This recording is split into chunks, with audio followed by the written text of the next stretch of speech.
हमारे यहाँ हर चीज में मजहब को ढूंढ लिया जाता है, फिर चाहे वो फिल्म हो या फिर हमारा राष्ट्रगीत। क्या आपने कभी सोचा था कि हमारे राष्ट्रगीत वंदे मातरम का भी धर्म खोज लिया जाएगा और इस पर हमारे नेता फिर राजनीति शुरू कर देंगे?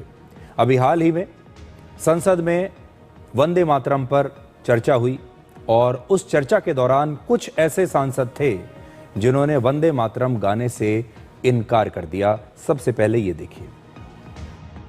हमारे जज्बात की भी कदर की जानी चाहिए। बाकी हम खड़े भी हो जाएंगे जिस वक्त आप गाएंगे, लेकिन हम ये बोल नहीं सकते हैं।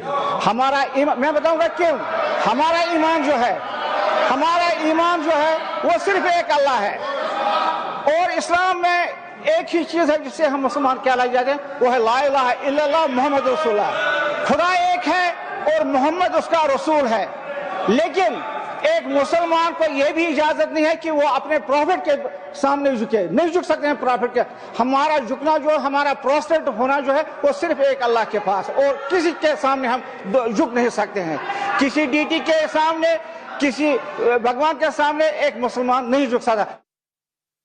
वंदे मातरम का जब मसला पेश आता है, जब यह कहा जाता है कि आपको ये जबरदस्ती गाना पड़ेगा, हम तब ये कहते हैं कि आप गाए, हम एहतराम देते हैं। नेशनल सॉन्ग है, हम उसका भी एहतराम करते हैं, उसमें दो राय नहीं है। आप गाए, हम एहतराम के लिए खड़े हो जाएंगे, मगर आप ये चाहेंगे कि हम भी गाए, मुमकिन ही नहीं है, हो ही नहीं सकता है। आप गाइए, आप बोलिए नेशनल सॉन्ग है, आप बोलिए नेशनल सॉन्ग है, कोई दो राय उसमें नहीं है, मगर हम पे थोपिए मत। और किसी भी मुसलमान से उसके मुसलमान होने की आजादी नहीं छीन सकते। कोई भी दबाव मुझे मजबूर नहीं कर सकता है। आप गाइए और हमें वो आजादी दे दीजिए। ये मजहबी आजादी मुझे आपसे दूर नहीं करता।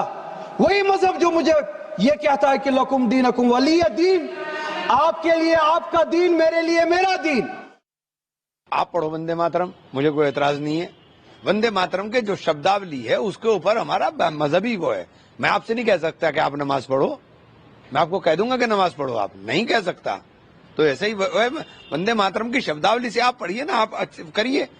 आप हमारे यहाँ सजदा सिर्फ अल्लाह को है, सजदा सिर्फ अल्लाह को है, और सजदा इसी जमीन पर होता है। गिला हो जाके तमाशा क्यों है भाई? आप इन सांसदों की राय से सहमत हैं या सहमत नहीं हैं, ये फैसला मैं आपके ऊपर छोड़ता हूं।